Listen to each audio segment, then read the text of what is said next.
السلام علیکم ورحمۃ اللہ وبرکاتہ۔ کیا حال ہے سب کا؟ آج تو خوب رحمت کی بارش ہو رہی ہے الحمدللہ۔ اللہ کرے کہ رمضان کی رحمتیں ہم سب سمیٹ سکیں۔ آج ہم انشاءاللہ دیکھیں گے رمضان و لیلۃ القدر، شب قدر کے بارے میں۔ نحمدہ ونصلی علی رسولہ الکریم، اما بعد فاعوذ باللہ من الشیطان الرجیم، بسم اللہ الرحمن الرحیم۔ رب اشرح لی صدری ویسر لی امری واحلل عقدۃ من لسانی یفقہوا قولی۔ لیلۃ القدر انتہائی سعادت کی رات ہے۔ اسی رات قرآن مجید نازل ہوا جو انسانوں کی ہدایت کا ذریعہ ہے۔ لیلۃ القدر خیر من الف شہر، لیلۃ القدر 1000 مہینوں سے زیادہ بہتر ہے۔ یہ رات طلوع فجر تک سراسر سلامتی کی رات ہے۔ اس رات کی فضیلت میں پوری سورۃ القدر نازل ہوئی۔ اس رات کو تلاش کرتے ہوئے آخری عشرے کی طاق راتیں عبادت میں گزاری جاتی ہیں۔ اس رات میں جبریل علیہ السلام اور فرشتے خیر و برکت اور رحمت کے ساتھ اترتے ہیں، جو تعداد میں نہایت کثیر ہوتے ہیں، بہت زیادہ ہوتے ہیں۔ حضرت ابو ہریرہ سے روایت ہے کہ نبی صلی اللہ علیہ وسلم نے فرمایا، ان الملائکۃ تلک اللیلۃ فی الارض اکثر من عدد الحصی، بلا شبہ اس رات کو زمین میں فرشتوں کی تعداد کنکریوں کی تعداد سے بھی زیادہ ہوتی ہے۔ یعنی زمین پر جو کنکریوں کی تعداد ہے اس سے زیادہ فرشتوں کی تعداد ہوتی ہے، یعنی بہت زیادہ کثرت کے ساتھ اترتے ہیں۔ اس رات میں ایک اچھا عمل 1000 ماہ کے عمل سے بہتر ہے۔ اس کو خاص طور پر نوٹ کر لیجیے۔ اس رات میں ایک اچھا عمل، یعنی آپ تسبیح کریں، حمد کریں، اللہ کا ذکر کریں، کوئی بھی صدقہ خیرات کریں، نماز پڑھیں، تلاوت کریں، کوئی بھی اچھا کام آپ کریں عبادت کا، تو وہ عام دنوں میں کرنے سے کہیں زیادہ بہتر ہے، یعنی 1000 ماہ کے عمل سے بہتر ہے۔ حضرت انس بن مالک سے روایت ہے کہ رمضان آیا تو رسول اللہ صلی اللہ علیہ وسلم نے فرمایا، یہ مہینہ جو تم پر آیا ہے اس میں ایک ایسی رات ہے جو 1000 مہینوں سے بہتر ہے۔ جو شخص اس رات سے محروم رہا وہ ہر بھلائی سے محروم رہا۔ جو اس رات سے محروم رہا وہ ہر بھلائی سے محروم رہا۔ اس رات کی سعادت سے صرف بد نصیب کو ہی محروم کیا جاتا ہے۔ تو اس لیے پوری کوشش کریں کہ اپنی انرجی کو سیو کریں اس رات کی خیر و بھلائی پانے کے لیے اور اچھے اچھے کام اس میں کرنے کے لیے۔ اصل بات ٹائم مینجمنٹ کی ہے۔ وقت تو ہمارے پاس 24 گھنٹے ہی ہوتے ہیں، پھر ہم نے چناؤ کرنا ہوتا ہے کہ اس کے اندر کون سے کام ہیں جو چھوڑے جا سکتے ہیں، جن کو کٹ ڈاؤن کیا جا سکتا ہے، جن کے بغیر بھی کام چل جائے گا، اور کون سے کام ایسے ہیں جن کو لازمی کر لیا جانا چاہیے۔ تو آپ سب کچھ تو نہیں کر سکتے کیونکہ آپ انسان ہیں، آپ کی لمٹس ہیں، لیکن زیادہ امپورٹنٹ کیا ہے، واٹس موسٹ امپورٹنٹ، تو اس کو آپ لے لیجئے۔ اسی طرح عام مہینوں کے مقابلے میں رمضان کے اس مہینے میں، پھر سارے رمضان کے مقابلے میں آخری عشرے میں، پھر سارے آخری عشرے کے مقابلے میں طاق راتوں میں، اور پھر طاق راتوں میں سے خاص طور پر لیلۃ القدر۔ یعنی آہستہ آہستہ انسان بہت سی غیر ضروری چیزیں چھوڑتا چلا جاتا ہے۔ اگر دیکھا جائے تو پورا رمضان ایک ٹریننگ پیریڈ ہے جس میں انسان کو غیر اہم کو چھوڑنے کے لیے ایک تربیت دی جاتی ہے کہ وہ کس طرح اپنی آخرت پر فوکس کر لیں۔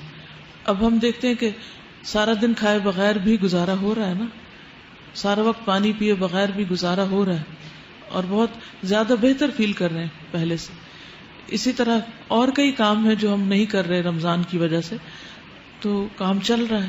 اس کا مطلب یہ ہے کہ بعد میں بھی بہت سی چیزیں جو ہماری زندگی میں اکٹھی ہو گئی ہیں، غیر ضروری جنک قسم کی چیزیں، ان سب کو ہم مائنس کر سکتے ہیں اور کرنا چاہیے۔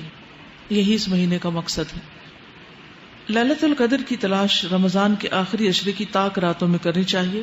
حضرت ابن عمر کہتے ہیں کہ رمضان کے آخری عشرے میں شب قدر تلاش کرو، پھر اگر تم میں سے کوئی کمزوری دکھائے یا عاجز ہو جائے تو آخری 7 راتوں میں سستی نہ کرے۔ ایک ہفتہ جو ہے لاسٹ ویک، اس میں سستی نہ کرے۔ شب قدر کی راتوں میں قیام کرنا گناہوں کی بخشش کا باعث ہے۔ حضرت ابو ہریرہ سے مروی ہے کہ نبی صلی اللہ علیہ وسلم نے فرمایا، جو شخص ایمان اور ثواب کی نیت سے شب قدر کا قیام کرتا ہے اس کے پچھلے گناہ معاف کر دیے جاتے ہیں. پھر وہی بات کہ والقلب متوجہ الی اللہ، دل سارا اللہ کی طرف متوجہ ہو عبادت کرتے وقت، نہ کہ کسی کا مقابلہ یا کسی کے اوپر اپنی عبادت کی بڑائی جتانا. اجتماعی عبادت کی صورت میں کسی بھی قسم کے شور ہنگامے، یعنی جیسے لوگ مسجدوں میں اکٹھے ہوتے ہیں یا گھروں میں اکٹھے ہو جاتے ہیں کہ مل کے عبادت کر لیتے ہیں تاکہ اگر نیند آئے تو ایک دوسرے کو سپورٹ دیں اور جاگ سکیں، تو ایسی صورت میں اگر اکٹھے ہوں تو شور ہنگامہ، اونچی آوازوں میں باتیں نہیں کرنی چاہیے، گپ شپ نہیں ہونی چاہیے، لڑائی جھگڑے سے پرہیز کرنا چاہیے اور پوری توجہ عبادت پر ہی رہنی چاہیے، اور ہر ایک کی اپنی اپنی رہنی چاہیے. ایسا نہ ہو کہ ایک دوسرے کو یاد دہانی کرانے میں ہی رات گزار دیں. کیونکہ عبادہ بن صامت سے مروی ہے رسول اللہ صلی اللہ علیہ وسلم ہمیں شب قدر کی خبر دینے کے لیے تشریف لا رہے تھے کہ دو مسلمان آپس میں جھگڑنے لگے. اس پر آپ نے فرمایا میں آیا تھا کہ تمہیں شب قدر بتا دوں، لیکن فلاں اور فلاں نے آپس میں جھگڑا کر لیا اور اس کا معین وقت مجھ سے اٹھا لیا گیا. امید ہے کہ تمہارے حق میں یہی بہتر ہوگا تاکہ تم ایک سے زیادہ راتیں عبادت کر سکو. لیکن حقیقت یہ ہے کہ آپس کے جھگڑے، فساد اور غیر ضروری چیزوں میں دلچسپی انسان کو بہت سی نیکیوں سے محروم کر دیتی. شب قدر کی علامتیں. رسول اللہ صلی اللہ علیہ وسلم نے فرمایا شب قدر کی صبح کو سورج کے بلند ہونے تک اس کی شعاع نہیں ہوتی، کرنیں نہیں ہوتی، وہ ایسا ہوتا ہے جیسے تھالی.